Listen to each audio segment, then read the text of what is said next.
ये रात ऐसे ही बीत चुका था और सुबह का 8 बज रहा था। और हमेशा की तरह आज भी लक्ष्य अलार्म बंद करके फिर से सो चुका था।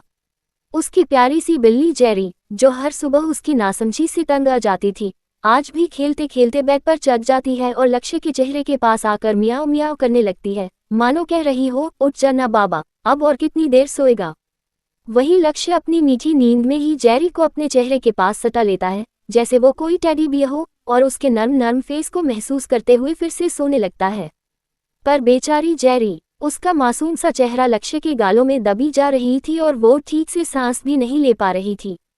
आखिरकार वो तंग आकर अपने छोटे छोटे दांतों से लक्ष्य के गाल पर हल्का सा काट देती है। आउच! चिल्लाते हुए लक्ष्य उठ बैठता है और गुस्से में जेरी को देख कहता है, अरे जेरी, क्या कर रही हो यार। उसकी आंखें अब भी आधी बंद थी, पर गाल पर लगी छोटी सी चिकोटी ने उसे पूरी तरह जगा दिया था। लक्ष्य की ऊंची आवाज से डरी सहमी सी जेरी थर थर कांपते हुए पीछे हटती है और उदास होकर मियाओ मियाओ करने लगती है। उसके मासूम से चेहरे पर डर और उदासी का मिला जुला एहसास था, जैसे वो कह रही हो, मैंने कुछ गलत तो नहीं किया ना। अपनी जान से प्यारी बिल्ली को ऐसे उदास और डरी हुई देखकर लक्ष्य का दिल पिघल जाता है। वो झट से जेरी को अपनी गोद में उठा लेता है और उसके छोटे से सिर को धीरे से चूमते हुए नर्म आवाज में कहता है, सॉरी जेरी, मैंने तुम पर गुस्सा किया ना, तुम मुझसे नाराज तो नहीं हो गई ना। जेरी उसकी गोदी में कुछ सेकंड ऐसे ही रहती है, फिर अचानक हल्के से मियाओ करके मुस्कुराने लगती है, जैसे वो कह रही हो, नहीं बाबा, मैं अब भी तुमसे प्यार करती हूँ। लक्ष्य मुस्कुरा देता है। उसकी सुबह एक बार फिर जेरी की मासूमियत से प्यारी बन जाती है। तभी उसकी नज़र वॉल क्लॉक पर जाती है और वो चौंकते हुए उठता है। ओह नो, 8 तो बज गए। जेरी को गोदी में उठाए उठाए ही वो किचन की ओर भागता है। दूध निकालते हुए कटोरे में डालता है और जेरी को नीचे रखकर मुस्कुराते हुए कहता है, पता है जेरी, आज मैं मिस्टर हैंडसम के साथ साइट पर जा रहा हूँ। फिर थोड़ी देर बाद वो हल्की सी उदासी से कहता है, पर पता नहीं वो मुझसे ठीक से बात करेंगे या नहीं। अब जेरी के कानों में बार बार मिस्टर हैंडसम सुन सुनकर उसकी भी सहनशक्ति जवाब दे चुकी थी। वो मुंह बनाते हुए बस अपना दूध पीती रहती है, जैसे कह रही हो, अब तो तुझसे जलन सी होने लगी है उस मिस्टर हैंडसम से। आज संडे था और ऑफिशियल वक्त नहीं था, लेकिन अभिराज ने जानबूझकर लक्ष्य को काम के बहाने साइट पर बुला लिया था, ताकि कुछ वक्त उसके साथ अकेले बिता सके, उसे और करीब से समझ सके, उसकी मासूमियत के पीछे छुपे हर जज्बात को महसूस कर सके। और जैसा अभिराज ने सोचा था, ठीक वैसा ही हुआ। लेट उठने के बावजूद लक्ष्य वक्त पर साइट पहुंच चुका था।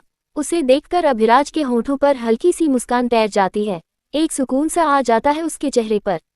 ये साइट एक बड़ी सी फैक्ट्री की थी जो अभी पूरी तरह तैयार नहीं हुई थी। निर्माण कार्य अब भी जारी था। हर तरफ रेत, सीमेंट और मजदूरों की चहलकदमी। अभिराज, जो हमेशा प्रोफेशनल अंदाज में बात करता था, आज थोड़ा नर्म सा था। वो रणवीर को बाहर रुकने का इशारा करता है और लक्ष्य की तरफ मुड़कर कहता है, चलो अंदर चलते हैं। रणवीर सिर झुकाकर ओके बॉस कह देता है और लक्ष्य बिना कुछ पूछे अभिराज के पीछे पीछे चल पड़ता है। अंदर जाते वक्त लक्ष्य खुद से बड़बड़ाते हुए बोल रहा होता है, लक्ष्य, याद रख, नो बड़बड़ और नो गड़बड़। अगर तूने गड़बड़ की तो बॉस तुझे कच्चा चबा जाएंगे। उसका मन डर और उत्सुकता के बीच झूल रहा था। वह बिना ध्यान दिए चलता चला जाता है और तभी अचानक सामने खड़ा अभिराज रुक जाता है, लेकिन लक्ष्य को इसका अंदाजा ही नहीं होता और वो सीधा जाकर उसकी पीठ से जोर से टकरा जाता है। वो गिरने ही वाला था कि तभी अभिराज झट से उसका हाथ पकड़ लेता है और अपनी तरफ खींच लेता है। लक्ष्य का चेहरा ठीक अभिराज के सीने के करीब होता है। उसकी धड़कनों की आवाज इतनी तेज थी कि मानो किसी ने उसके दिल की स्पीकर ऑन कर दी हो। और अभिराज, वो भी उस पल में कुछ देर के लिए थम सा जाता है। लक्ष्य का मासूम चेहरा, उसकी घबराई हुई बड़ी बड़ी आंखें सीधा अभिराज के दिल को छू जाती हैं। दोनों की आंखें मिलती हैं और कुछ सेकंड के लिए जैसे वक्त रुक जाता है। फिर अचानक अभिराज खुद को संभालते हुए थोड़े सख्त लहजे में कहता है, ध्यान कहाँ है तुम्हारा। लक्ष्य बिना कुछ सोचे बोल उठता है, आप पर। ये कहते ही उसे अपनी गलती का एहसास होता है और वो झट से हकलाते हुए कहता है, नहीं, मेरा मतलब है काम पर। Sorry sir. वो अपनी नजरों को झुका लेता है और मन ही मन खुद को कोसने लगता है, तुझसे कोई भी काम नहीं हो सकता लक्ष्य, तू यूजलेस है। वह खुद के सिर पर हल्की सी चपत मारता है। अंदर पहुंचते ही सभी वर्कर अभिराज को देख अपना सिर झुकाकर उसे ग्रीट करते हैं। अभिराज एक नज़र लक्ष्य पर डालते हुए कहता है, आज तुम्हें पूरा दिन इन लोगों के साथ काम करना है। लक्ष्य चौंकते हुए धीमी आवाज में कहता है, मैं, और ये काम? अभिराज तीखी नजरें उस पर डालते हुए कहता है, क्यों नहीं कर सकते? आप कोई भी काम लक्ष्य मना नहीं कर सकता था, लेकिन परेशानी ये थी कि यहाँ जो काम था वो दिमाग से ज्यादा ताकत से होता था। और लक्ष्य था एकदम बच्चा जैसा, नाजुक सा, थोड़ा डरपोक, पर दिल से मेहनती। वो आखिरकार हाँ कह देता है। तभी अभिराज एक आदमी को इशारा करता है जो सामने आकर लक्ष्य को अपने साथ ले जाता है, ये बताने कि उसे क्या करना है। लक्ष्य के जाते ही अभिराज वर्करों की तरफ देख कड़क आवाज में कहता है, लक्ष्य से बहुत ज्यादा काम करवाना, पर लिमिट में, ताकि वो थके नहीं, और उसकी हर एक पल की खबर मुझे मिलती रहनी चाहिए। इतना कहकर वो वहां से निकल जाता है, लेकिन जाते जाते एक बार पीछे मुड़कर लक्ष्य की तरफ जरूर देखता है, एक हल्की सी मुस्कान के साथ, जिसे उसने खुद भी महसूस नहीं किया। वही लक्ष्य सारे स्टाफ के साथ मिलकर काम करने में लग जाता है और उसका मैनेजर लक्ष्य का पल पल की खबर फोन पर अभिराज को देता रहता है। लक्ष्य थककर चूर हो चुका होता है, फिर भी उसकी आंखों में एक चमक होती है, वो चमक जो किसी अपने के लिए कुछ कर गुजरने की जिद में होती है। दूसरी तरफ पाखी अपने रूम में बैठी ये सोचती रहती है कि कहीं उसके बार बार करण को रिजेक्ट करने की वजह से कहीं करण उसे छोड़ न दे, उससे ब्रेकअप न कर ले। उसका दिल धड़कनों से ज्यादा सवालों से भरा हुआ था, क्या मैं गलत कर रही हूँ? क्या मैं करण को खो दूंगी? कभी कभी प्यार में देर कर देना एक खौफ बन जाता है, ऐसा ही कुछ महसूस कर रही थी पाखी। तो वह करण को कॉल कर अपने बर्ताव के लिए सॉरी कहने का सोचती है और फिर पाखी अपना फोन उठाकर करण के नंबर पर कॉल लगाती है, पर करण का नंबर बंद बता रहा था। उसका दिल अचानक बैठ सा जाता है, लगा जैसे किसी ने फोन नहीं, उसके उम्मीदों का तार काट दिया हो। अब उसे समझ नहीं आता कि वो क्या करे, तो ज्यादा ना सोचते हुए वह निकल पड़ती है करण के घर जाने के लिए। बारिश हल्के हल्के शुरू हो चुकी थी, जैसे उसके मन के तूफान को कोई आसमान समझ रहा हो। दूसरी तरफ अभिराज अपने स्टडी रूम में बैठा काम कर रहा होता है, तभी उसके फोन पर किसी का कॉल आता है। अभिराज एक झलक स्क्रीन पर डालता है, अर्जुन का नाम चमक रहा था। नाम देखकर ही वो समझ जाता है कि कॉल जरूरी है, मगर उसका दिल पहले से ही किसी बोझ से भरा था। वह काम करते हुए ही एक हाथ से फोन उठाकर कान से लगाता है और कड़क आवाज में कहता है, हाँ बोलो। तो अर्जुन झट से कहता है, मैं चाहता हूं कि तुम आरव को अपनी कंपनी से निकाल दो। उसकी बात सुनकर अभिराज जैसे एक पल को सन रह जाता है। अभिराज काम करना बंद कर हैरानी से कहता है, पर क्यों? ज्यादा सवाल मत पूछो अभी, बस जैसा कहा है तुम प्लीज वैसा ही करो। अर्जुन की आवाज में जल्दबाजी थी, या यूं कहो डर था, कुछ ऐसा जो वो छिपा रहा था।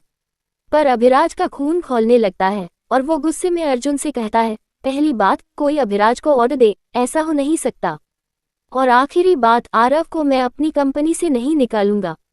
इतना कहते हुए वो कॉल काट देता है, बिना अर्जुन की आगे की कोई बात सुने, और खुद में बड़बड़ाता है, आई डोंट नो तुम ऐसा क्यों चाहते हो अर्जुन कि मैं आरव को कंपनी से निकाल दूं, पर अगर आरव को यहाँ से निकाला तो मेरा लक्ष्य भी मुझसे दूर चला जाएगा, फिर मुझे कभी उसका। वो इतना कहते कहते चुप हो जाता है, जैसे उसका गला भर आया हो। वो थककर अपने सर को चेयर पर टिका लेट जाता है। उसकी आंखें छत को ताक रही थी और दिल अंदर से टूटा हुआ था। वही अर्जुन को इस वक्त बहुत गुस्सा आ रहा होता है, पर अभिराज पर गुस्सा करके उसे कुछ हासिल नहीं होने वाला था। इसलिए वो अपने असिस्टेंट को कॉल करता है और आरव के बारे में सारी जानकारी देने को कहता है। तो उसका असिस्टेंट भी ओके बॉस कह देता है, बिना कुछ पूछे। दूसरी तरफ पाखी करण के फ्लैट तक पहुंच चुकी थी। उसका मन बेचैन था और आंखों में डर। वो अपनी स्कूटी को पार्क कर फ्लैट के दरवाजे तक पहुंचती है और ताले को देख थोड़ी उदास हो जाती है। कभी कभी ताले सिर्फ दरवाजों पर नहीं होते, रिश्तों पर भी लग जाते हैं। तभी उसकी नज़र एक खूबसूरत सी लड़की पर पड़ती है जो ठीक करण के फ्लैट के सामने वाले फ्लैट में रहती थी। उस लड़की की आंखों में अजीब सी चमक थी और मुस्कान में छुपा था जहर। वो लड़की करण के फ्लैट के बाहर खड़ी देख मुस्कुराते हुए कहती है, आप कौन? तो पाखी झट से कहती है, मैं पाखी। वो लड़की पाखी को ऊपर से नीचे तक देखते हुए अपने मन में ही कहती है, इस पाखी में प्यार करने लायक तो कुछ भी नहीं। और क्रूर मुस्कान के साथ कहती है, हुँ, अब पता चला क्यों करण इसे छोड़ हर रात मेरे साथ बिताते हैं। खुद में ये सब कहते हुए वह निकल जाती है। वही बेचारी पाखी आंखें भर आईं, मगर फिर भी खुद को समेटकर वहां से चली जाती है। कभी कभी सबसे ज्यादा दर्द तब होता है जब सामने वाला मुस्कुरा कर तुम्हारा दिल तोड़ दे। शाम का वक्त हो चुका था। आसमान में बादल गरज रहे थे।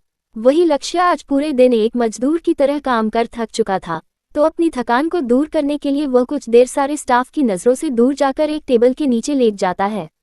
वो सोचता है कि बस 10 मिनट लेटकर उठ जाऊंगा, मगर उसे क्या पता था वो 10 मिनट उसकी किस्मत की रात बन जाएगी।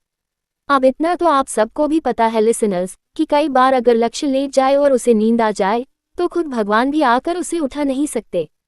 और आज तो मासूम सा लक्ष्य इतना थक भी गया था, तो नींद भी उसे उसकी थकावट जैसी ही गहरी आई।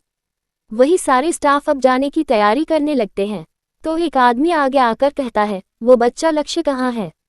लक्ष्य किसी को कहीं नहीं दिखता, तो सबको लगता है कि शायद वो चला गया होगा। तो वो लोग भी सारे दरवाजे और खिड़कियां अच्छे से बंद कर निकल जाते हैं और अभिराज को भी इन्फॉर्म कर देते हैं कि लक्ष्य भी निकल गया है। वही कुछ देर में तेज हवाओं के साथ बिजली कड़कने लगती है। बिजली की वो डरावनी आवाज जैसे दिल में कांटे चुभ हो रही हो। लक्ष्य की नींद टूटती है और वो टेबल के नीचे से उठकर खड़ा होता है। चारों तरफ देखता है, काला अंधेरा छा चुका है। उसकी आंखों में डर झलकता है। वही लक्ष्य फिर हाथ में पहनी घड़ी पर टाइम देखता है, 9 बज चुके थे। वह चिल्लाते हुए कहता है, ओह शिट, मैं पूरे 4 घंटा सो गया। इतना कहते हुए वह दरवाजे के पास जाकर खोलने की कोशिश करता है, पर दरवाज़ा बंद था। वो यहाँ वहाँ देखने लगता है कि कहीं से तो बाहर निकलने का रास्ता मिले, पर हर जगह सिर्फ लकड़ी के बने खंभे और अंधेरा ही था। उसका दिल डर से धड़कने लगता है। अब तो तेज हवाओं के साथ तेज बारिश भी होने लगी थी और फैक्ट्री का काम अभी तक पूरा नहीं हुआ था, तो पानी की बूंदें अंदर आने लगी थी। कंपकपाते हाथों से लक्ष्य दरवाज़ा ठोकते हुए चिल्लाता है, कोई है, खोलो, मैं अंदर फंस गया हूँ। उसकी आवाज़ में डर, अकेलापन और बेबसी साफ झलक रही थी। एक तो बिजली की कड़कती आवाज़, ऊपर से तेज बारिश भी हो रही थी। दूर दूर तक लक्ष्य की आवाज़ सुनने के लिए कोई नहीं था, और नेटवर्क न होने के कारण वो किसी को कॉल करके बता भी नहीं सकता था। आसमान से गिरती बूंदें जैसे उसके डर को और भी जिंदा कर रही थी। बारिश और तेज हो चुका था। वही फैक्ट्री में बंद लक्ष्य हर जगह से निकलने की कोशिश करता, पर कोई फायदा नहीं होता।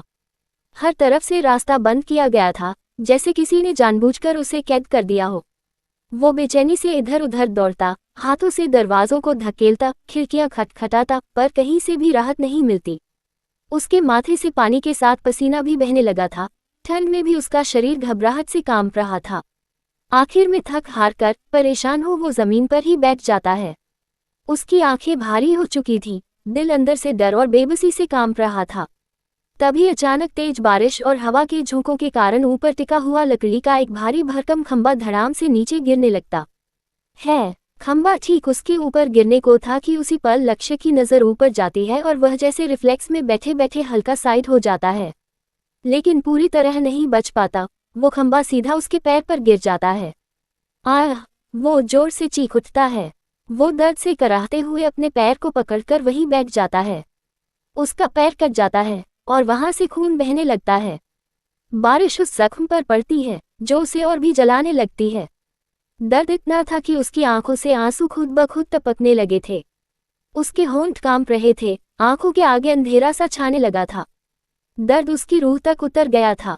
उसी वक्त आसमान में तेज बिजली कड़कती है। वो डर के मारे झट से अपने कान बंद कर लेता है और एक कोने में खुद को समेट कर बैठ जाता है, कांपते हुए फुसफुसाता है, प्लीज कोई मुझे बचा लो, कोई तो आओ। बारिश अब तूफान बन चुकी थी और घड़ी में रात के 12 बज चुके थे। वहीं दूसरी तरफ अभिराज भी अपना काम खत्म कर चुका था। थक कर वह कपड़े चेंज कर अपने आलीशान कमरे के बिस्तर पर लेट गया था। उसे नींद तो बहुत आ रही थी, पर जैसे ही आंखें बंद करता दिमाग में बार बार एक ही चेहरा घूमता, लक्ष्य का। उसने बेचैनी से करवट बदली, तकिए को कसकर पकड़ा और खुद से बड़बड़ाने लगा। घर पहुंचने के बाद एक बार कॉल तो कर सकता था, बता तो देता कि ठीक से पहुंच गया, पर नहीं, तुम तो। इतना कहकर वो रुक जाता है और गुस्से में अपना फोन उठाकर उसे गोल गोल घुमाते हुए सोचने लगता है, क्या इतनी रात में खुद कॉल करना ठीक रहेगा। कई सेकंड्स तक सोचता रहा, फिर अचानक ज्यादा ना सोचते हुए सीधा लक्ष्य के नंबर पर कॉल कर देता है, लेकिन स्क्रीन पर आउट ऑफ नेटवर्क एरिया दिखता है। शायद मौसम खराब होने की वजह से नेटवर्क नहीं आ रहा होगा, सोचते हुए वो फोन साइड में रख देता है और आंखें बंद कर फिर से सोने की कोशिश करता है, पर कुछ भी काम नहीं करता। दिमाग में बस लक्ष्य की बेचैन आंखें उसका मासूम चेहरा, उसकी आवाज सब भूलने लगते हैं। वह चिड़चिड़ा सा उठकर सीधा बालकनी की तरफ जाता है। बारिश अभी भी झमाझम हो रही थी। ठंडी हवा के झोंके और बूंदें चेहरे से टकरा रही थी, पर वो जैसे इस सब से अनजान था। उसने जेब से सिगरेट निकाली, लाइटर से उसे जलाया और लंबी कस लेकर आंखें बंद कर लीं। धुआं जैसे उसके भीतर की उलझनें बाहर निकाल रहा था। दूसरी तरफ लक्ष्य उदास, डरा हुआ और भीग चुका था। उसे समझ नहीं आ रहा था क्या करे। हिम्मत करके उसने अपना फोन निकाला, जिसमें अब सिर्फ एक सिंगल नेटवर्क की लाइन झलक रही थी। उसकी आंखें चमक उठीं। कांपते हाथों से उसने स्क्रीन टच की, सोचने लगा कि किसे कॉल करे। पर अगले ही पल बस एक ही नाम उसके दिल में गूंजा, अभिराज सर। उसने बिना कुछ सोचे सीधा अभिराज को कॉल लगा दिया। इधर अभिराज बालकनी में खड़ा था, तभी फोन बजने लगा। वह हल्के से चौंका, इतनी रात को कौन कॉल कर रहा। जैसे ही स्क्रीन देखी, लक्ष्य का नाम चमक रहा था। उसके चेहरे पर अपने आप एक मुस्कान आ गई। दिल थोड़ी देर के लिए तेज धड़कने लगा। उसने फौरन कॉल उठाते हुए कहा, हेलो। वही लक्ष्य घबराए आवाज में कहता है, हेलो अभिराज सर, मैं फैक्ट्री में फंस गया हूँ। लेकिन इतना कहने से पहले ही फोन कट हो गया। अभिराज चौंक कर बस कहता रह गया, हेलो हेलो। शिट, फोन तो कट गया। उसका माथा ठनक गया था। बस एक ही लाइन उसने सुनी थी, हेलो अभिराज सर। फौरन उसने दोबारा कॉल किया, पर अब स्क्रीन पर स्विच ऑफ दिखा। उसका दिल धड़कने लगा, चिंता बढ़ने लगी। इतनी रात को आखिर लक्ष्य ने कॉल क्यों किया? क्या वो सच में मुसीबत में है? उधर लक्ष्य फिर से जमीन पर बैठ गया। पैर में दर्द अब और भी बढ़ चुका था। उसने आंसुओं भरी आंखों से फोन की स्क्रीन देखी और दुख भरी आवाज में बोला, पता नहीं सर को मेरी आवाज सुनाई भी दी होगी या नहीं। वही जेडर ना सोचते हुए अभिराज ने बिना वक्त गंवाए अपने असिस्टेंट रणवीर को कॉल किया। रणवीर ने झट से फोन उठाया, यस बॉस। अभिराज ठंडी पर सख्त आवाज में बोला, लक्ष्य का लास्ट लोकेशन ट्रैक करो अभी। रणवीर तुरंत हरकत में आ गया और कहा, ओके बॉस। कुछ ही मिनटों में लोकेशन ट्रेस हो गया फैक्ट्री। रणवीर ने तुरंत अभिराज को खबर दी और खुद भी तैयार होने लगा, क्योंकि उसे पता था अब तो बॉस खुद जाकर ही लक्ष्य को लाएंगे। इधर अभिराज ने गुस्से में अपने मैनेजर को कॉल किया। योजक चिन्ह, लक्ष्य फैक्ट्री से निकला था या नहीं? मैनेजर, जो आवाज सुनते ही कांप गया था, डरते हुए बोला, वो हमें दिखाई नहीं दिया तो लगा कि निकल गया होगा सर। ये सुनते ही अभिराज गुस्से से चिल्ला उठा, 10 मिनट में साइट पर पहुंचो वरना। इतना कहकर उसने कॉल काट दिया और बिना समय गंवाए उसी कपड़ों में कमरे से बाहर निकल गया। उधर रणवीर ने कार मेंशन के सामने लाकर खड़ी कर दी। अभिराज फौरन पिछली सीट पर बैठा और बोला, रणवीर तेज चलाओ, एक पल भी मत गंवाना। रणवीर, यस बॉस, कहते हुए कार स्टार्ट करता है और दोनों रात के सन्नाटे को चीरते हुए फैक्ट्री की ओर निकल पड़ते हैं। दूसरी तरफ फैक्ट्री में बंद लक्ष्य भूख से तड़प रहा था। उसके चेहरे की रंगत फीकी पड़ चुकी थी, होंठ सूख गए थे और अब उसकी आंखों के सामने अंधेरा छाने लगा था। उसकी सांसें धीमी पड़ने लगी थीं और शरीर कपकपा रहा था। वहीं दूसरी ओर अभिराज कार की पिछली सीट पर बेचैन बैठा लक्ष्य को याद करते हुए अपने मन ही मन बड़बड़ा रहा था, बस किटी, बस कुछ देर और मैं आ रहा हूँ तुम्हारे पास। तुम्हें इस हालत में छोड़ने के लिए खुद से नफरत हो रही है मुझे। और कुछ ही देर में वो साइट पर पहुंच जाता है। फैक्ट्री के बाहर उसका मैनेजर पहले से मौजूद था। उसे देखकर जैसे उसके शरीर का सारा खून सूख गया। अभिराज की आंखों में ज्वाला सी जल रही थी। वो तेजी से उसकी तरफ बढ़ा और कॉलर पकड़ते हुए गरजता है, देख क्या रहा है, खोल फैक्ट्री का दरवाजा अभी के अभी। मैनेजर हकलाते हुए कांपती आवाज में कहता है, ये सर, अभी खोलता हूँ। उसके हाथ कांप रहे थे, माथे पर पसीना चुहचुहा रहा था। वो चाबियों का गुच्छा ले बार बार ताले में ट्राई कर रहा था, मगर डर के मारे कोई चाबी लगी नहीं रही थी। तभी रणवीर ने आगे बढ़कर उससे चाबी छीनी और दरवाजा खोल दिया। दरवाजा खुलते ही अभिराज अंदर दौड़ पड़ा। लक्ष्य, किटी, कहाँ हो तुम? उसकी आवाज फैक्ट्री की दीवारों से टकरा रही थी, मगर जवाब कहीं से नहीं आ रहा था। लक्ष्य अब तक बेहोश हो चुका था, उसे कोई आवाज सुनाई नहीं दे रही थी। घबराहट में अभिराज ऊपर की तरफ भागा। ऊपर वाले कमरे का दरवाजा खोल जैसे ही अंदर गया, उसकी नजर कोने में बेहोश पड़े लक्ष्य पर पड़ी। किटी, वो एक झटके में उसके पास पहुंचा, घुटनों के बल बैठ गया, कांपते हाथों से उसके प्यारे चेहरे को छुआ। लक्ष्य, उठो न किटी, देखो मैं आ गया। लेकिन लक्ष्य की पलकें भी नहीं हिली। उसका चेहरा पीला पड़ चुका था, उसके गालों पर आंसुओं के निशान सूख चुके थे। उसका टी शर्ट आंसुओं से भीग चुका था और जब अभिराज ने उसका माथा छुआ तो एक झटका सा लगा। किटी को तेज बुखार है और कितनी देर से यहाँ पड़ा होगा ये बच्चा। एक पल भी गनवाए बिना अभिराज ने लक्ष्य को अपने मजबूत बाहों में उठा लिया।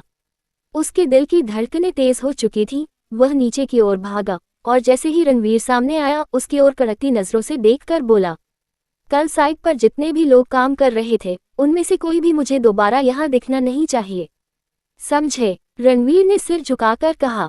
Okay boss. वो तुरंत कार का पिछला दरवाजा खोलता है। अभिराज लक्ष्य को अपनी गोद में लिए कार में बैठ जाता है। रणवीर सामने बैठता है और गाड़ी रफ्तार से रायचंद मेंशन की ओर बढ़ा देता है। कुछ ही देर में मेंशन आ जाता है। अभिराज बिना एक पल गनवाए लक्ष्य को अपने रूम में ले जाता है। रणवीर पहले ही डॉक्टर को कॉल कर चुका होता है। थोड़ी देर में डॉक्टर भी कमरे में आ जाता है। डॉक्टर लक्ष्य की हालत देखकर चिंतित हो जाता है। उसका फीवर चेक करता है और पैर पर दवा लगाने के बाद इंजेक्शन निकालता है। तभी अभिराज की गूंजती आवाज कमरे में तैर जाती है। इंजेक्शन से मेरे लक्ष्य को दर्द होगा, डॉक्टर सहम कर कहता है। सर सॉरी सर, लेकिन इस बच्चे को बहुत तेज बुखार है, इंजेक्शन जरूरी है वरना हालत और बिगड़ जाएगी। लक्ष्य की हालत देखकर अभिराज थोड़ी देर चुप रहता है, फिर धीमे से कहता है, ठीक है पर मैं ही लगाऊंगा। डॉक्टर जैसे ही टी शर्ट उठाने लगता है, अभिराज तुरंत उसका हाथ पकड़कर गुस्से में पूछता है, क्या कर रहे हो? इंजेक्शन सर, ये कमर पर लगाना होता है। अभिराज डॉक्टर से इंजेक्शन ले लेता है। कहाँ लगाना है? डॉक्टर इशारा करता है। अभिराज बहुत नरमी से लक्ष्य का टी शर्ट थोड़ा ऊपर करता है और इंजेक्शन लगा देता है। बेहोशी में भी लक्ष्य दर्द से उसका हाथ कसकर पकड़ लेता है। डॉक्टर कुछ कहने ही वाला होता है, लेकिन अभिराज रणवीर को इशारा करता है और वो डॉक्टर को बाहर ले जाता है। अब कमरे में सिर्फ अभिराज और लक्ष्य थे। अभिराज लक्ष्य के गीले कपड़े उतार देता है, पहले टी शर्ट फिर जीन्स, और जैसे ही उसका गोरा मासूम सा शरीर उसकी नजरों के सामने आता है, उसका दिल बेकाबू हो जाता है। जिस अभिराज को कभी किसी लड़की के लिए ये फीलिंग नहीं आए, वो एक लड़के के लिए ये सब क्यों महसूस कर रहा है? उसका दिल जैसे खुद से सवाल कर रहा था। तभी एक सर्वेंट दरवाजा नॉक करती है। उसके हाथों में एक बाउल और सफेद तौलिया होता है। अभिराज खुद दरवाजा खोलता है, सामान लेता है और दरवाजा बंद कर देता है। वो लक्ष्य के पास आता है, तौलिया पानी में डुबोकर अच्छे से निचोड़ता है और धीरे धीरे लक्ष्य के पूरे शरीर को साफ करने लगता है, जैसे हर जख्म को अपने हाथों से भर देना चाहता हो। उसका हर स्पर्श एक स्नेह की परत चढ़ा रहा था, मगर साथ ही उसकी रगों में गर्मी दौड़ रही थी। वो खुद को मुश्किल से काबू में रख पा रहा था। फिर जैसे सब सहन की सीमा पार हो गई हो, वो तौलिया साइड में रखता है, लक्ष्य के पास आता है, उसके दोनों हाथ ऊपर करके उसकी गर्दन पर अपने होंठ रख देता है और प्यार से चूमने लगता है। उसी पल लक्ष्य बेहोशी में बड़बड़ाता है, अभिराज सर, आप आ गए। ये सुनकर अभिराज की आंखें भीग जाती हैं और उसके होठों पर हल्की सी मुस्कान आ जाती है और मुस्कुराते हुए ही कहता है, हाँ किटी, मैं आ गया हूँ। वो उसके गाल को छूता है, उसकी आंखों में भर आई नमी को अपने अंगूठे से पोंछता है, फिर खुद से थोड़ा दूर जाकर खड़ा हो जाता है और खुद से कहता है, अगर मैंने अपनी हद पार की तो लक्ष्य मुझसे और दूर हो जाएगा, जो मैं बिल्कुल नहीं चाहता। फिर वो अलमारी से अपना एक टी शर्ट और पजामा निकालता है और लक्ष्य को बहुत प्यार से टी शर्ट पहना देता है। वो टी शर्ट लक्ष्य के नन्हे से शरीर पर और भी ज्यादा प्यारा लग रहा था। उसे देख अभिराज हल्का सा मुस्कुरा देता है, फिर वो पजामा वापस रख देता है और लक्ष्य के पास लेट जाता है। उसका चेहरा धीरे से छूते हुए कहता है, क्या है तुम में किटी, जो तुम्हें देखते ही मैं सब कुछ भूल जाता हूँ, खुद को भी। फिर वो लक्ष्य के माथे को चूमता है, उसका हाथ पकड़कर अपने सीने से लगाता है और आंखें बंद कर धीरे से कहता है, आज से हर लम्हा बस तुम्हारा है। सुबह का 4 बज रहा था। और भूख से बेहाल लक्ष्य की नींद एक झटके में खुल जाती है। उसका सिर थोड़ा भारी था और आंखों में हल्की जलन। आंखें खुलते ही उसे कुछ भी याद नहीं आता कि पिछली रात क्या हुआ था उसके साथ। जैसे ही वो धीरे धीरे अपनी पलकों को खोलता है, उसके सामने का नज़ारा देखकर उसका दिमाग कुछ सेकंड के लिए सुन्न पड़ जाता है। चारों तरफ नजरें दौड़ाते हुए वो सोचता है, ये मैं हूँ कहाँ? ये जगह तो। कमरे की दीवारें इतनी बड़ी और आलीशान थीं कि किसी राजा का महल लगे। वो खुद से ही धीरे धीरे कहता है, लक्ष्य, इतना बड़ा और आलीशान रूम तेरा तो हो नहीं सकता। और फिर अपनी आंखों को मसलते हुए एक हंसी के साथ बोलता है, कहीं मैं सपना तो नहीं देख रहा। तभी उसकी नज़र अपने ठीक बगल में सोए एक शख्स पर जाती है, अभिराज, जो इस वक्त गहरी नींद में सोया था। उसके चेहरे पर एक अलग ही सुकून था। उसकी लंबी पलकें, परफेक्ट जबड़ा और हल्की सी मुस्कान, लक्ष्य कुछ देर बस उसे देखता ही रह जाता है। उसकी आंखों में एक मासूम सी चमक आ जाती है और होठों पर अनजानी मुस्कान। फिर खुद को झटका देते हुए अपने सिर पर हल्का सा चमेट मारता है और कहता है, पागल मत बन लक्ष्य, ये हैंडसम तेरे बॉस हैं और तू सिर्फ एम्प्लॉय। वो धीरे से उठ बैठता है, पर तभी उसका ध्यान नीचे जाता है और वो चौंक कर देखता है उसने इस वक्त पजामा नहीं पहना हुआ था। फिर अपनी टी शर्ट की तरफ देखता है जो एकदम बड़ी और ढीली थी और बिल्कुल साफ था कि वो अभिराज की है। उसके माथे पर पसीना आ जाता है, पर अगले ही पल उसे अपने पेट की करवट सुनाई देती है। भूख इतनी तेज थी कि वो किसी और बात पर ध्यान ही नहीं दे पा रहा था। उसका चेहरा थोड़ा उदास हो जाता है। क्या खाया था मैंने कल रात? कुछ भी याद नहीं। अब उसे चिंता बस अपने भूखे पेट की थी। पेट में जैसे चूहे नहीं, हाथी दौड़ रहे हैं यार, वो कराहते हुए सोचता है। फिर वो एक बार अभिराज की तरफ देखता है। इतने सुकून से सो रहा था जैसे किसी बच्चे की नींद हो। उसे उठाने का मन ही नहीं करता। धीरे से बेड से उतरकर वह कदम दबा दबा कर दरवाजा खोलता है और बाहर निकल पड़ता है किचन ढूंढने। सारा मेंशन एकदम शांत पड़ा था। अभिराज के सभी स्टाफ 5 बजे से काम पर लगते थे और अभी तो 4 भी ठीक से नहीं बजे थे। वो हॉल पार करता है और कुछ ही देर में उसे किचन मिल जाता है। किचन देखकर उसकी आंखें फैल जाती हैं। इतना बड़ा किचन, इसमें तो आराम से 10 लोग बेड लगा के सो सकते हैं। वो अंदर घुसता है और खाने की तलाश शुरू करता है, पर वहां ज्यादातर मिठाई रखी थी। हाय मिठा, एक हल्की मुस्कान उसके चेहरे पर आ जाती है। वैसे तो मुझे मिठा बहुत पसंद है, पर अभी तो कुछ चटपटा खाने का मन है, लक्ष्य मुस्कुराते हुए कहा। फिर उसकी नज़र फ्रीज पर जाती है। जैसे ही खोलता है उसकी आंखों में चमक आ जाती है। नूडल्स के पैकेट। बच गया रे तू, कहता हुआ वह तुरंत पैकेट निकालता है और किचन में एक्टिव हो जाता है। वह सब्जियां काटता है, पानी में नूडल्स उबालता है और 10 मिनट के अंदर ही एकदम यम्मी मसालेदार नूडल्स बना लेता है। उसके चेहरे पर तृप्ति की मुस्कान होती है। फिर वह अपना फेवरेट स्टेप करता है, लाल मिर्च का तड़का। वह पैन में तेल डालता है और जैसे ही लाल मिर्च डालता है पैन में हल्की सी आग लग जाती है। वह घबरा कर पीछे हटता है और इसी चक्कर में गलती से उसके हाथ से तेल का डिब्बा गिर जाता है सीधा जलते पैन पर। एक जोरदार आवाज के साथ आग और तेज फैल जाती है और पूरे मेंशन में फायर अलार्म बजने लगता है। लक्ष्य बुरी तरह डर जाता है। हे भगवान, अब क्या करूं? वह हड़बड़ा कर गैस बंद करता है और पानी से आग बुझाने की कोशिश करता है, पर अलार्म की आवाज इतनी तेज थी कि पूरा घर जाग गया। लोग दौड़ते हुए आते हैं। रणवीर तेज कदमों से दौड़ते हुए आता है और कहता है, आवाज कहाँ से आ रही? एक स्टाफ डरते हुए कहती है, शायद किचन से। फिर सब किचन की तरफ दौड़ते हैं। उधर अभिराज भी अचानक जाग जाता है, बिस्तर से एकदम उठ खड़ा होता है। लक्ष्य को बगल में ना देखकर उसका दिल धक से रह जाता है। कहाँ गया ये लड़का, सोचते हुए वह जल्दी से बाहर निकलता है। जैसे ही वो किचन के पास आता है वह देखता है पूरा स्टाफ बाहर खड़ा है और अंदर रणवीर लक्ष्य का जला हुआ हाथ पकड़ दवाई लगा रहा है। अभिराज का चेहरा सख्त हो जाता है। उसकी आवाज में गुस्सा और चिंता दोनों थी। किसकी वजह से अलार्म बजा? सब साइड हो जाते हैं। वो तेज कदमों से किचन के अंदर जाता है। लक्ष्य वहीं बैठा था, आंखों में आंसू, दर्द में कराहते हुए। रणवीर उसे दवाई लगा रहा था।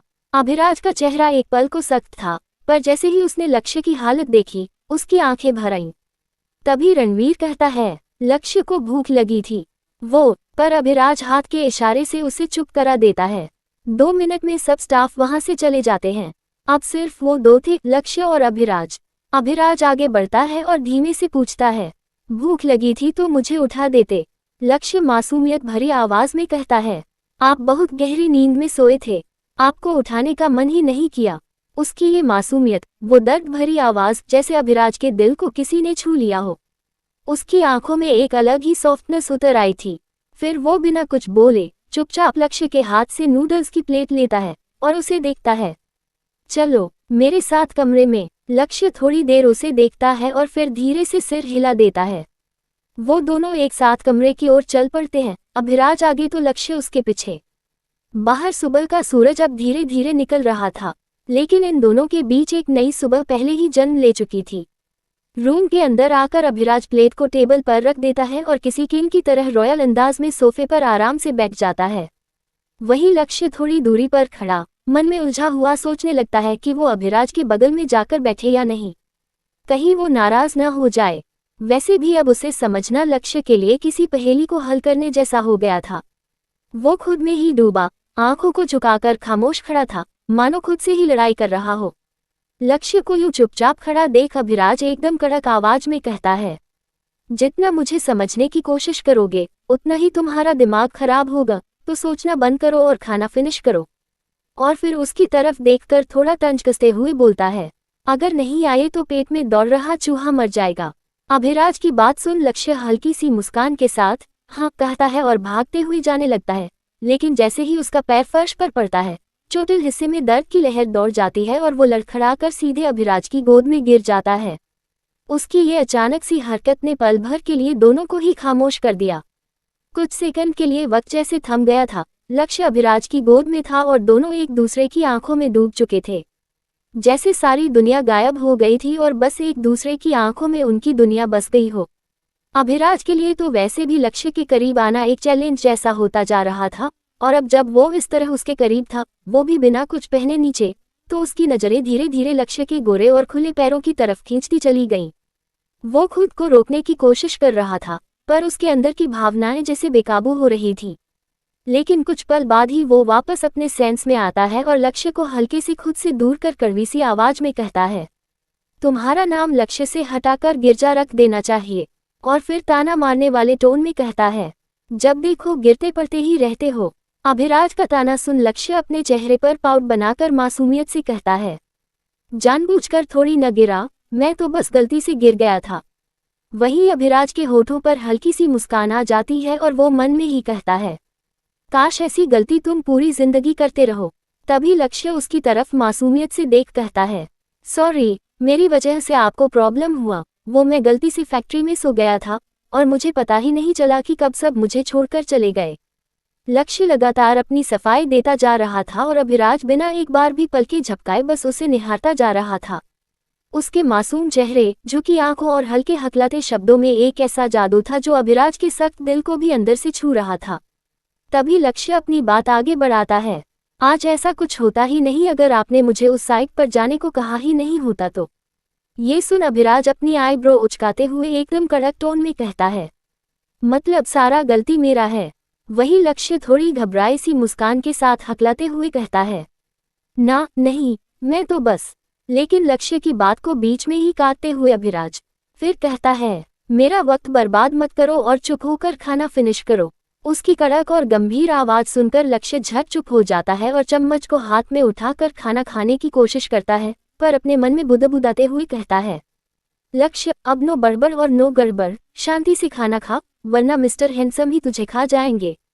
पर उसके हाथ जले हुए थे, वो चम्मच ठीक से पकड़ भी नहीं पा रहा था और भूख इतनी तेज थी कि वो खुद को कंट्रोल नहीं कर पा रहा था। वो धीरे धीरे अपनी चमकती मासूम आंखों से अभिराज की तरफ देखने लगता है। उसकी नजरों में एक सीधी सी गुजारिश थी।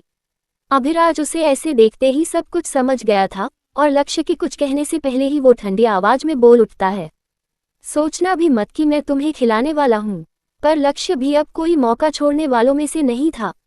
वो अपने मासूम आवाज में धीमे से कहता है, ओके, मैं बाहर जा रणवीर भैया से कह देता हूँ, वो मुझे खिला देंगे। और फिर अपने जले हुए हाथों को देखते हुए मुस्कुराकर कहता है, वैसे भी वो बहुत अच्छे हैं, कितने प्यार से उन्होंने मेरे हाथ में दवा लगाई थी। लक्ष्य के मुंह से किसी और मर्द की तारीफ सुनकर अभिराज के अंदर कुछ उबलने लगता है। उसकी आंखों में गुस्से की लाली फैल जाती है और वो चुपचाप उसके हाथ से चम्मच लेता है और प्लेट से नूडल्स उठाकर सीधे लक्ष्य के मुंह में डाल देता है। लक्ष्य चुपचाप खाते हुए मन ही मन सोचता है, कैसे पत्थर दिल इंसान है ये, ठीक से खिलाना भी नहीं आता। पूरा खाना खत्म कर देने के बाद अभिराज उसकी तरफ देखता है और ठंडी आवाज में कहता है, मैं फैक्ट्री से तुम्हें अपने घर लेकर आया और फिर अपने हाथ से तुम्हें खाना खिलाया, सिर्फ इसलिए क्योंकि मैं तुम्हारा बॉस हूँ। बाद में ये मत कहना कि मैं लिमिट क्रॉस कर रहा। इतना कहकर वो बेड पर जाकर आंखें बंद किए ही लेट जाता है और बिना आंखें खोले ही कहता है, तुम्हारा हो गया हो तो आकर सो जाओ, कल ऑफिस भी जाना है। तो लक्ष्य भी चुपचाप सोफे से उठकर अभिराज के बगल में जाकर लेट जाता है, थोड़ी सी झिझक और थोड़ी सी मुस्कान के साथ। रात ऐसे ही बीत जाती है। सुबह का वक्त हो रहा था। लक्ष्य अब तक गहरी नींद में ही सो रहा था। और सोते वक्त वो बिल्कुल छोटे बिल्ली के बच्चे की तरह लग रहा था।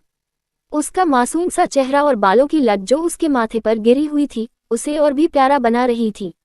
उसे यूं देख अभिराज के होठों पर एक शांत सी मुस्कान छा जाती है और वो लक्ष्य के करीब जाकर उसके गाल को प्यार से चूम लेता है, फिर बाथरूम चला जाता है।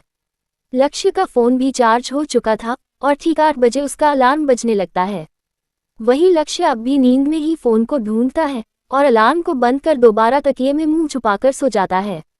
कुछ ही देर में अभिराज भी बाथरूम से बाहर आता है, बस अपनी कमर पर टॉवल लपेटे हुए। जैसे ही उसकी नज़र अब तक सोए हुए लक्ष्य पर पड़ती है, वो चिढ़ते हुए कहता है, यही कारण है इसके रोज लेट से ऑफिस पहुंचने का। इतना कहकर वो लक्ष्य के पास जाकर उसके चेहरे के करीब आकर कड़क आवाज में बोलता है, ऑफिस नहीं जाना क्या तुम्हें? वही लक्ष्य नींद से भरे मासूम आवाज में कहता है, बस 5 मिनट जेरी। जेरी, अब ये कौन है? अभिराज खुद में ही सवाल करता है और तभी उसका ध्यान लक्ष्य के गाल पर जाता है। वो थोड़ा शरारती मूड में आकर उसके गाल को सेडिक्टिव अंदाज में छूने लगता है। उसकी उंगलियों का स्पर्श पाकर लक्ष्य को गुदगुदी होने लगती है और वो मुस्कुराते हुए अभिराज की उंगली पकड़कर कहता है, बस जेरी, मैं उठ गया। इतना कहते ही लक्ष्य आंखें खोल देता है और सामने खड़े टॉवल में अभिराज को देखकर झट से उसकी उंगली छोड़ता है और सॉरी कहता है। तभी उसकी नज़र अभिराज की सेक्सी बॉडी पर जाती है और देखते ही उसका चेहरा टमाटर जैसा लाल हो जाता है। उसे ऐसे घूरता देख अभिराज उसके करीब जाकर थोड़ा झुकते हुए कहता है, बहुत हॉट हूं ना मैं? अभिराज के इस सवाल पर लक्ष्य एकदम घबरा जाता है। उसे समझ नहीं आता कि क्या बोले और बस आंखें बड़ी करके उसे घूरता रह जाता है। तभी अभिराज उसके पैर पर हाथ रखकर उन्हें सहलाते हुए कहता है, अगर इतने प्यार से देखोगे तो मैं सच में लिमिट क्रॉस कर दूंगा किटी। ये सुनते ही लक्ष्य झट से उठकर बेड से भागने लगता है, लेकिन अभिराज उसका हाथ पकड़कर उसे दीवार की तरफ धकेल देता है और अपने दोनों हाथों से रास्ता ब्लॉक कर कहता है, मैं डेविल नहीं हूं जो तुम्हें खा जाऊंगा। अभिराज की सांसों की गर्मी, उसके बालों से टपकता पानी और उसके शरीर की खुशबू लक्ष्य के दिल को किसी ठंडी हवा की तरह छू रही थी। वो घबरा कर अपने गले का पानी गटकते हुए बोलता है, आप क्या कर रहे सर? हम ऑफिस के लिए लेट हो जाएंगे। लक्ष्य की ये बात सुन अभिराज थोड़ी देर उसे घूरता है, फिर खुद को रोकता है और ठंडी आवाज में कहता है, 5 मिनट में फ्रेश होकर नीचे आ जाना। तो लक्ष्य भी ओके बॉस कहते हुए बाथरूम की ओर भाग जाता है। वहीं अभिराज खुद को संभालता हुआ कपड़े पहनकर नीचे चला जाता है और डाइनिंग टेबल पर बैठकर लक्ष्य के आने का इंतजार करने लगता है। कुछ देर बाद लक्ष्य भी फ्रेश होकर और रेडी हो, बालों में हल्का गीला पोंछा और उस पर मासूम सी मुस्कान लिए नीचे आ जाता है। नीचे आ मासूम और भूख से तड़प रहे लक्ष्य का नजर डाइनिंग टेबल पर रखे ढेर सारे खाने की तरफ चला जाता और खाने को देखते ही लक्ष्य का दिल जैसे बाहर आने लगता है। उसका मन तो कर रहा था कि अभी सारे खाने पर टूट पड़े, जैसे बहुत समय से भूखा हो और अब सब नहीं रहा। फिर लक्ष्य के अंदर से उसकी आत्मा हल्के से फुसफुसा कर उसे रोकती है, नहीं लक्ष्य, तू पहले ही काफी गड़बड़ कर चुका है, अब नहीं, और खुद को और शर्मिंदा मत कर। भूख से बेहाल पर भावनाओं से हारा हुआ लक्ष्य वही खड़ा रह जाता है। उसकी आंखें अब भी खाने की तरफ देख रही थी पर पैर रुक चुके थे। तभी अभिराज की ठंडी और भारी आवाज उसके कानों में गूंजती है, नाश्ता कर लो, फिर साथ ऑफिस जाएंगे। अभिराज की आवाज सुन लक्ष्य थोड़ा चौंकता है पर मुस्कुराते हुए हिम्मत कर कहता है, नहीं नहीं, मैं ठीक हूँ और जाकर मुझे जेरी को भी देखना है, तो मैं जाता हूँ।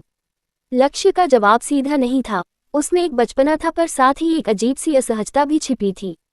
लक्ष्य अभिराज की जिंदगी का पहला ऐसा लड़का था जो हर बात में उससे टोक देता था, मना कर देता था। आज तक किसी की इतनी हिम्मत नहीं हुई कि वो अभिराज के सामने न बोले। पर लक्ष्य, वो तो जैसे हर नियम तोड़ने आया था। अभिराज उसे थोड़े समय तक देखता रहा, फिर ज्यादा फोर्स न करते हुए बस हल्के में ओके कह देता है। तभी सामने से निया चलते हुए मेंशन के अंदर आ रही होती है। निया को देखकर लक्ष्य का चेहरा कुछ पल के लिए सख्त हो जाता है। पार्टी वाली रात की याद उसके जहन में ताज़ा हो जाती है और मन ही मन वो खुद से ही सवाल करता है, ये तो वही लड़की है ना जो उस रात अभिराज सर के साथ फ्लर्ट कर रही थी। आखिर इन दोनों का रिश्ता क्या है? लक्ष्य की नजरें अब लगातार निया और अभिराज पर थी। वह चुप खड़ा था पर उसके मन में तूफान चल रहा था। वहीं निया पीछे से आकर बहुत ही नजदीकी अंदाज में अभिराज का कंधा पकड़कर प्यार से कहती है, I miss you so much अभी। उसके हाव भाव और आवाज से साफ लग रहा था कि वो दोनों एक दूसरे के बहुत करीब हैं। ये देख लक्ष्य की आंखों में हल्का दर्द झलक जाता है। और वो मन ही मन और उलझ जाता है। फिर नेहा की नज़र लक्ष्य पर जाती है और वो पूछती है, ये कौन है? नेहा के सवाल पर अभिराज बिना किसी खास एक्सप्रेशन के कहता है, ट्रेन है, इंटर्नशिप के लिए आया है। फिर उसकी आंखें सीधे लक्ष्य पर पड़ती हैं और वह अपनी कोल्ड आवाज में सख्ती से कहता है, तुम गए नहीं, तुम्हें जाना था ना। अभिराज की ये बात सुनकर लक्ष्य मन ही मन चिढ़ता है और खुद से ही कहता है, लड़की आई तो मुझे भगा रहे हो, कैसे बॉस हैं? पर चेहरे पर मुस्कान लाकर थोड़ी शरारत भरी मासूमियत के साथ जवाब देता है, वो मैं सोच रहा था कि नाश्ता करके आपके साथ ही ऑफिस चला जाऊं। इतना कह वह बिना अभिराज के परमिशन के ही बेशर्मी से एक कुर्सी खींचकर बैठ जाता है, जैसे कुछ हुआ ही ना हो। लक्ष्य की ये मासूम और थोड़ी नटखट हरकत देख अभिराज के होठों पर अनदेखी सी मुस्कान आ जाती है। वो दिल ही दिल में मुस्कुरा देता है, पर चेहरा अब भी वैसा ही सख्त बना रहता है। अभिराज ने मन ही मन आज एक फैसला ले लिया था, लक्ष्य को जलाना है, वो भी इतना कि उसके दिल में आग लग जाए। तो वह नेहा की तरफ देखकर मुस्कुराते हुए कहता है, तुम क्यों खड़ी हो, आओ बैठकर मेरे साथ नाश्ता करो। नेहा को ये सब बहुत अजीब लग रहा था। अभिराज इतना प्यार से बात कर रहा था उससे, जो अक्सर नहीं होता। वो थोड़ी उत्सुक थी जानने के लिए कि क्या हुआ है आज, पर वजह चाहे जो भी हो, नेहा बहुत खुश हो जाती है और उसके बगल में आकर बहुत करीब बैठ जाती है। कुछ ही पल में सर्वेंट आकर नेहा की प्लेट में भी खाना सर्व कर देता है, पर नेहा की उंगली पर चोट था और वो ठीक से खा नहीं पा रही थी। उसकी ये तकलीफ देख अभिराज नेहा की उंगली अपने हाथ में लेकर धीरे से पूछता है, तुम्हें ये चोट कैसे लगी? उसका इस तरह से परवाह करना नेहा को बहुत अच्छा लगता है। उस पर एक सुकून सा छा जाता है। पर ये सब देख लक्ष्य के दिल में जैसे बर्फ की जगह आग भर जाती है। उसकी मासूम सी आंखें अब नम होने लगी थी। वो हर पल अभिराज को नेहा के साथ देख रहा था, सुन रहा था और अंदर ही अंदर टूट रहा था। वहीं नेहा अभिराज के पैर पर अपना हाथ रखकर कहती है, कट गई थी किचन में। अभिराज लक्ष्य के जलते चेहरे को देखकर थोड़ा और आगे बढ़ जाता है और चम्मच उठाकर नेहा की प्लेट से खाना लेकर उसकी तरफ बढ़ाते हुए कहता है, फिर किचन जाने की जरूरत ही क्या है, तुम जैसी हसीन लड़की को। नेहा कुछ नहीं कहती, बस हल्की मुस्कान के साथ वो खाना अभिराज के हाथों से खा लेती है और फिर अभिराज खुद ही उसे अपने हाथों से खिलाने लगता है, बहुत प्यार से, बहुत करीबी से। अब तो जैसे हद ही हो गई थी। लक्ष्य की प्यारी सी मासूम आंखों में अब आंसू भर चुके थे। उसका दिल जैसे फट रहा था। उसका चेहरा बिल्कुल उदास और टूट चुका था। वो कुछ कहे बिना अपने आंसुओं को छुपाते हुए धीमी और कांपती आवाज में बोलता है, मेरा हो गया, मुझे जाना है, मैं आपको ऑफिस में मिलता हूँ। इतना कहकर वो तुरंत वहां से पलटकर भाग जाता है, ऐसे जैसे और एक पल वहां रहना अब उसके लिए मुमकिन ना हो। उसे इस तरह भागता देख नेहा चिढ़ते हुए बोलती है, कितना बदतमीज बच्चा है, बिना तुम्हारे परमिशन के बैठ गया और चला भी गया। नेहा की जुबान से लक्ष्य के लिए ऐसी बात सुनकर अभिराज का खून खौल जाता है। वो नेहा की तरफ देखकर ठंडी पर तीखी आवाज में कहता है, तुम्हारा हो गया हो तो जा सकती हो। अभिराज के तेवर एकदम बदल चुके थे। उसकी आंखों की ठंडक अब बर्फ की नहीं, गुस्से की थी। नेहा उसकी ये हरकत देखकर थोड़ी घबरा जाती है और धीमी आवाज में थोड़ा उसके और करीब आकर कहती है, क्या हुआ बेबी, तुम नाराज क्यों हो रहे? कोई बात नहीं, मैं तुम्हारी सारी नाराजगी दूर कर देती हूँ। इतना कहकर नेहा उसके होठों को चूमने ही वाली थी कि तभी अभिराज उसे एक झटके से खुद से दूर कर देता है और सख्त आवाज में कहता है, कहा था ना मेरे करीब मत आया करो, समझ नहीं आता तुम्हें। Get lost Neha. उसके गुस्से से भरे शब्द जैसे नेहा के कानों में आग बनकर घुसते हैं। वो सहम जाती है, हक्का बक्का हो जाती है। तभी रणवीर वहां आता है और नेहा से शांति से कहता है, मैम अभी आपको जाना चाहिए। नेहा कोई जवाब न देते हुए बस वहां से चली जाती है। फिर अभिराज का चेहरा और ठंडा हो जाता है और वो रणवीर से कहता है, अपने आदमियों को कहो लक्ष्य के पीछे जाएं। रणवीर भी तुरंत जवाब देता है, ओके बॉस, और वहीं से सब कुछ एक नए मोड़ की तरफ बढ़ जाता है। सुबह के 9 बज चुके थे। वही लक्ष्य अपने प्यारे जेरी को दूध पिलाने के बाद अपने घर से ऑफिस जाने के लिए निकल चुका था। थोड़ी ही देर में वह अपने ऑफिस भी पहुंच जाता है। उसके आते ही प्रिंस के होठों पर एक प्यारी सी मुस्कान छा जाती है, जैसे किसी ने उसका दिन ही बना दिया हो। वो खुशी से चमकती आंखों के साथ लक्ष्य के पास आता है और मुस्कुराकर कहता है, कितने दिनों के बाद मिले हो लक्ष्य तुम। तभी पास खड़ा समर थोड़ा चिढ़ते हुए बोल पड़ता है, परसों ही तो मिले थे हम। समर के इस ताने को सुनते ही प्रिंस उसकी ओर गहरी नजरों से घूरते हुए कहता है, हाँ तो पूरे 1 दिन के बाद मिला हूं तो हुआ ना। समर अपनी आंखें रोल कर देता है, जैसे कह रहा हो कि ये भी कोई बात हुई। तभी वहां आरव और पाखी भी आ जाते हैं, लेकिन दोनों के चेहरे पर एक अजीब सी उदासी छाई हुई थी। वो मुस्कुराने की कोशिश कर रहे थे, पर उनका चेहरा जैसे कोई दर्द बयां कर रहा हो। उन्हें यूं उदास देख लक्ष्य के दिल में एक अजीब सी फिक्र पैदा होती है। वह चिंतित लहजे में पूछ बैठता है, क्या हो गया तुम दोनों को, ऐसे चेहरा लगता क्यों है? लक्ष्य की परवाह भरी आवाज सुनकर आरव थोड़ा संभलते हुए अपने मन के झंझावातों को छुपाने की कोशिश करता है। वो हल्के से मुस्कुराकर कहता है, कुछ नहीं लक्ष्य, बस सर में थोड़ा दर्द हो रहा है। उसके बोलने की अदा में भी एक थकी हुई सी मासूमियत थी। आरव की यह बात सुनते ही समर एकदम उसके करीब आ जाता है और एक फ्लिटी अंदाज में चुटकी लेते हुए कहता है, ओह क्यूट बॉय, लाओ मैं सर दबा देता हूँ। और अपनी तारीफ खुद ही करते हुए वो आगे जोड़ देता है, वैसे मैं बहुत अच्छा मसाज करता हूँ। समर का यूं किसी और के क्लोज जाना पता नहीं क्यों, पर प्रिंस को बिल्कुल भी अच्छा नहीं लग रहा था। उसे जैसे अंदर ही अंदर जलन हो रही थी। वो बिना कुछ कहे झट से समर को आरव से दूर करता है और उसे अपने पास खींचकर उसके गर्दन के चारों ओर अपना हाथ घुमा लेता है। उसकी मुस्कान तो चेहरे पर थी, पर आंखों में अधिकार था। अगर ये मसाज करेगा तो तुम कल तक बचोगे नहीं आरव। और फिर उंगली दिखाते हुए उसने कहा, तो अच्छा होगा समर से दूर रहो। प्रिंस का ऐसा कहना और उसका इतना करीब आ जाना समर के दिल को धड़कने पर मजबूर कर देता है। समर की धड़कनें तेज हो जाती हैं, इतनी ज्यादा कि उसे डर लगने लगता है कहीं प्रिंस सुन न ले। बेचारा समर उस पल में तो बस यही चाहता है कि थोड़ी दूरी बना ले, ताकि उसका दिल उसकी सच्चाई उजागर न कर दे। लेकिन प्रिंस ने उसे इस तरह कसकर पकड़ रखा था, जैसे समर उसका कोई अनमोल खजाना हो जिसे वो किसी से भी बांटना नहीं चाहता। लक्ष्य को प्रिंस की बात सुनकर ऐसा लग रहा था जैसे वो आरव को खुलेआम धमकी दे रहा हो कि समर से दूर रहो। पर ज्यादा सोचने का समय नहीं था, इसलिए लक्ष्य सबको अब काम पर लगने को कहता है। तभी पाखी जोर से चिल्लाती है, तुम सबको सिर्फ एक दूसरे की फिक्र है। और फिर अपनी आंखों में आंसू लिए रोंदू सी शक्ल बनाकर कहती है, किसी को मेरी परवाह नहीं है, सब खुद में ही लगे रहते हैं, सब धोखेबाज हैं। पाखी की इन मासूम गुस्से भरी बातों को सुनकर आरव पीछे से उसे हक कर लेता है और उसके बालों में उंगलियां फिराते हुए कहता है, अरे ले मेरी जान, हम सबको तेरी बहुत परवाह है। वही लक्ष्य भी एक प्यारी सी मुस्कान के साथ दोनों को गले लगा लेता है और कहता है, और मुझे भी यार। इन सब की दोस्ती देख दूर खड़ा अभिराज सब कुछ चुपचाप देख रहा था। वो बस ये देखने आया था कि लक्ष्य ठीक है या नहीं।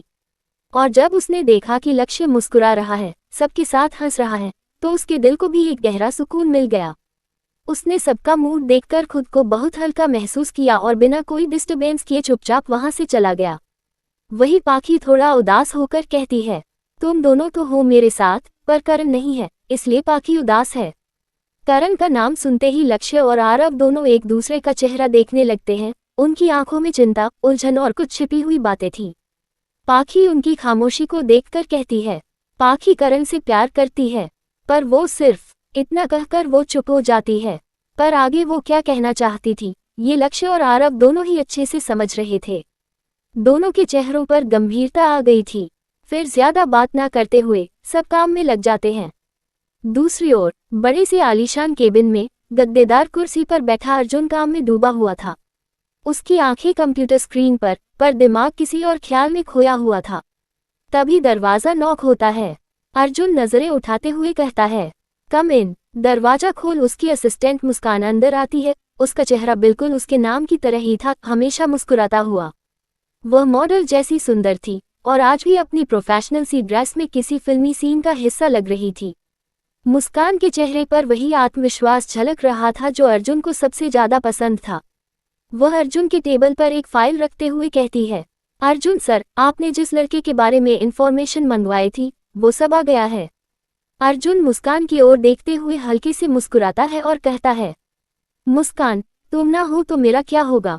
तो मुस्कान भी बिना झिझक हंसते हुए कहती है, इसलिए तो मैं हूं सर। इतना कहकर वो फाइल वहीं छोड़कर केबिन से बाहर निकल जाती है।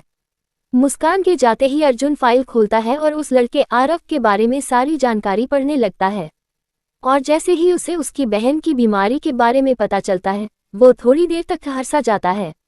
रिपोर्ट में लिखा था कि इलाज में लाखों रुपए लगने वाले हैं। ये पढ़कर अर्जुन का मन बेचैन हो जाता है। उसके दिल में कुछ चुभने लगता है, एक अनजाना सा दर्द।